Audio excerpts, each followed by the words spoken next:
नमस्कार मित्रों, मैं राहुल लाल। हल्द्वानी के ऊपर पूरे देश की नज़रें पिछले कई दिनों से बनी हुई थी। मामला था रेलवे अतिक्रमण के आसपास के क्षेत्रों को हटाने का। ये रेलवे का दावा है और करीबन 50,000 लोग सीधे सीधे इस संपूर्ण कार्रवाई में प्रभावित हो रहे थे। लेकिन ऐन वक्त पे सुप्रीम कोर्ट की उपस्थिति होती है और एक मानवीय त्रासदी टल जाता है। हल्द्वानी का मामले को थोड़े गहराई के साथ समझने की आवश्यकता है कि हमारे देश का व्यवस्था, हमारे देश का सिस्टम किस रूप में काम करता है और अंततः जब वो घटना घटने वाली होती है तो फिर उसके बारे में किस प्रकार से कि एक परसेप्शन बनाया जाता है। हल्द्वानी को लेके पिछले 20 दिसंबर को नैनीताल हाई कोर्ट ने एक फैसला सुनाया था। नैनीताल हाई कोर्ट ने एक तरह से उसे रेलवे की ज़मीन माना था, हल्द्वानी में जो प्रभावित क्षेत्र है, और वहाँ पे अतिक्रमण तोड़ने के आदेश जारी किए थे। राज्य सरकार उस अतिक्रमण तोड़ने के अभियान का समर्थन कर रही थी और रेलवे स्पष्टता कि मुख्य याचिकाकर्ता थी, तो रेलवे कहीं न कहीं अपने ही ज़मीन को मुक्त कराने का दावा कर रही थी।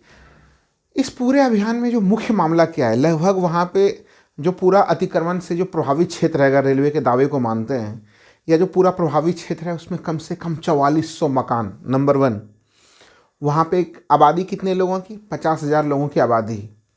उसमें वहाँ पे कम 4 कि सरकारी स्कूल, जिस क्षेत्र को बताया जा रहा है कि वह अतिक्रमण क्षेत्र में है, अतिक्रमण क्षेत्र में 4 सरकारी स्कूल, 11-12 स्कूल लगभग अंग्रेजी के, वो मान्यता प्राप्त स्कूल, वो भी छोड़ दीजिए, बैंक, 2-2 बड़े बड़े पानी के टैंक, तमाम तरह की चीज़ें थीं। तो सवाल ये उठता है कि उस अतिक्रमण भूमि में अगर वो भूमि अतिक्रमित थी तो पहले तो अतिक्रमण हो कैसे गया? रेलवे कहाँ सो रहा था? क्या रेलवे इंतज़ार कर रहा था कि वहाँ पे सरकारी स्कूल पहले खुल जाएं, इंटर कॉलेज खुल जाएं, वहाँ पे प्राइवेट स्कूल भी खुल जाएं, मंदिर भी हैं वहाँ पे, मस्जिद भी है वहाँ पे, सब कुछ पहले अतिक्रमण पूरा होने दिया गया और उसके बाद फिर अचानक से अतिक्रमण मुक्त कराने का प्रयास करते हैं। अतिक्रमण मुक्त होना चाहिए, कोई भी आदमी अतिक्रमण से मुक्ति का विरोध नहीं करेगा, लेकिन वो तरीका क्या था? जिस भीषण ठंड में यह आदेश दिया गया और सरकार और प्रशासन पूरी तरह से एक्टिव थी, इस समय आप अंदाज़ा लगा के देखिए कि पूरे के पूरे उत्तराखंड तो छोड़ दीजिए, वो तो हिमालय के गोद का बसा हुआ क्षेत्र है, दिल्ली एनसीआर में भी कितनी भीषण ठंड है अभी इस समय।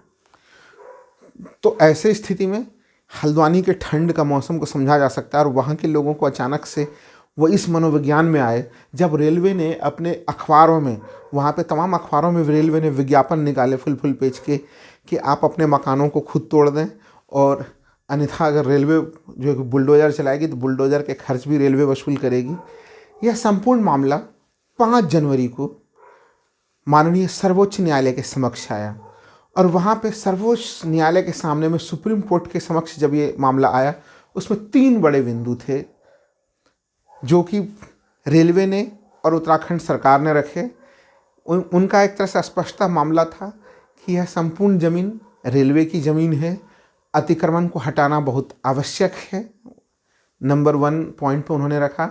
नंबर 2 पे उन्होंने ये भी चीज़ कहा कि कई लोग ज़मीन होने के अलग अलग दावे कर रहे हैं, लेकिन वह ज़मीन वो मूलतः रेलवे का ज़मीन है। तीसरा एक तरह से तर्क ये भी दिया गया राज्य सरकार की तरफ से कि हल्द्वानी कहीं न कहीं उत्तराखंड का प्रवेश द्वार है। ऐसे स्थिति में वहाँ पे विकास कार्यों की गति को धीमा नहीं छोड़ा जा सकता है, उससे संपूर्ण प्रदेश वो पीछे रह सकता है। यह मामला, ये पक्ष तो एक तरह से सुप्रीम कोर्ट में रेलवे की तरफ से, साथ ही साथ उत्तराखंड राज्य सरकार की तरफ से रखा गया है। लेकिन सुप्रीम कोर्ट ने इसे अत्यंत गंभीरता के साथ देखा और सुप्रीम कोर्ट ने कुछ सवाल पूछे कि आखिर एक झटके में 50,000 लोगों को बुलडोजर चला के कैसे बेघर किया जा सकता है? क्या रेलवे ने या फिर राज्य सरकार ने उन लोगों के पुनर्वास की तैयारी की? सुप्रीम कोर्ट ने एक और संवेदनशील सवाल पूछा कि कई लोगों के पास जो कागज़ के दस्तावेज हैं, बहुत सारे लोग, जब देश आज़ाद नहीं हुआ है नहीं 1947 से भी, यानी 75 साल, 60 साल, 70 साल पहले से भी लोग अगर वहाँ पे रहते आ रहे हैं, तो क्या इस अतिक्रमण को एक सामान्य अतिक्रमण के रूप में देखा जाए? हम लोग इसे एक सामान्य अतिक्रमण के रूप में नहीं देख सकते। रेलवे ने स्पष्ट कर दिया कि हो सकता है कुछ लोगों के कागजात के दावे फर्जी हों, लेकिन कुछ लोगों के कागजात असली भी हैं। सामान्य परिस्थिति में भी अगर अतिक्रमण को हटाया जाता है, जहाँ पे लोगों की कोई दावेदारी नहीं होती है, उनके ज़मीन के कोई कागजात नहीं होते हैं, वहाँ पे भी राज्य सरकार, जिला प्रशासन या संबंधित विभाग एक तरह से पुनर्वास की व्यवस्था करता है। यहाँ पे पूरे प्रकरण में पुनर्वास की व्यवस्था क्यों नहीं है? बिना पुनर्वास इतने बड़े स्तर पे किस तरह से लोगों को हटाया जा सकता है? सुप्रीम कोर्ट ने यह भी कहा कि ठीक है, लोगों के अपने मकान हो सकते हैं और राज्य सरकार भूमि अधिग्रहण कर सकती है। तो भूमि अधिग्रहण करने के लिए भूमि अधिग्रहण कानून बना पड़ा हुआ है, या तो आप उसको फॉलो कीजिए, या फिर अगर जिन लोगों के पास वैध पूरे दस्तावेज नहीं है और वो भी वहाँ पे अगर 60 साल से 70 साल से लंबी अवधि से वहाँ पे रह रहे हैं, तो उन लोगों को भी पुनर्वास की सुविधा क्यों ना मिले। हालांकि इस मामले को लेकर रेलवे की तरफ से जो जानकारी, जो सुप्रीम कोर्ट में जो तर्क दिया गया, वह बड़ा रोचक। इसमें क्या, रेलवे ने कहा कि हमसे किसी ने पुनर्वास की मांग नहीं की है, तो इसलिए हमने पुनर्वास को देने के लिए जो है कि वो उस मामले को लेकर हम गंभीर नहीं रहे। लेकिन अगर हम लोग देखें, नैनीताल हाई कोर्ट ने जब आदेश दिया, उस समय यह मामला पूरे देश के डोमेन में नहीं आया था।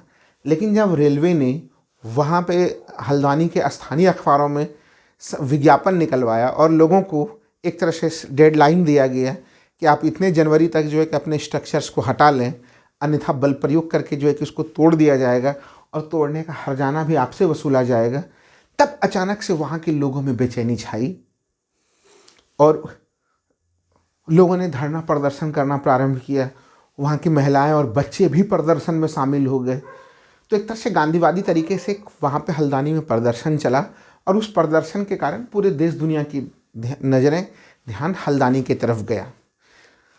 इसको एक बड़े वर्ग में किस रूप में दिखाया गया? देखिए, ये एक तरह से सीधे सीधे अगर हम लोग इसे अतिक्रमण का मामला मानते भी हैं, क्योंकि बहुत सारे लोगों का पक्ष है कि रेलवे की दावेदारी अलग किस्म का है, वो तो अब न्यायिक मामला है वो, लेकिन अगर ये अतिक्रमण का मामला भी है तो सुप्रीम कोर्ट ने इसको मानवीय आधार पर देखा है।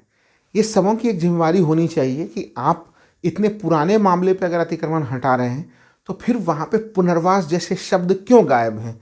सरकारें क्यों पुनर्वास जैसे चीज़ों से बचने का प्रयास करती हैं?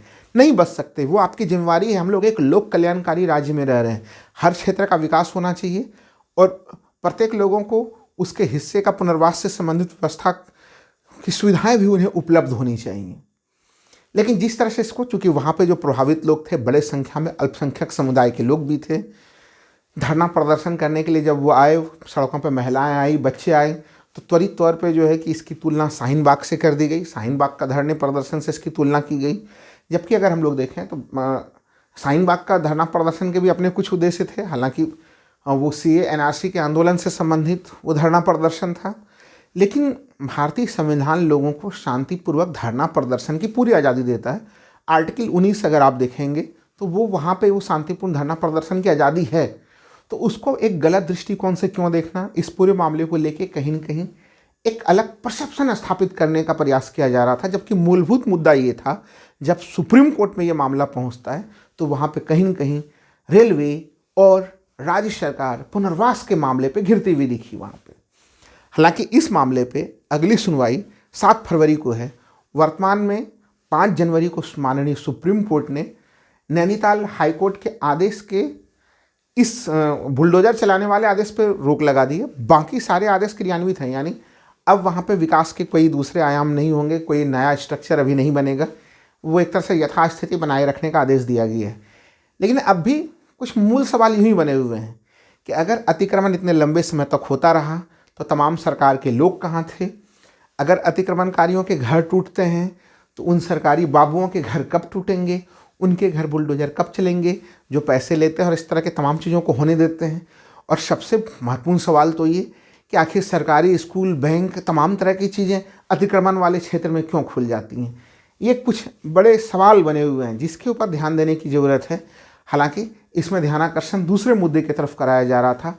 मानवीयता, ह्यूमैनिटी, एक तरह से भारतीय संविधान के आधारभूत तत्वों में आप हम लोग इसे कह सकते हैं, उसको सुप्रीम कोर्ट ने आज बहुत ही विशिष्ट स्थान प्रदान किया। मानना पड़ेगा कि सुप्रीम कोर्ट ने एक बड़ी मानवीय त्रासदी को भीषण ठंड में होने से बचा लिया है।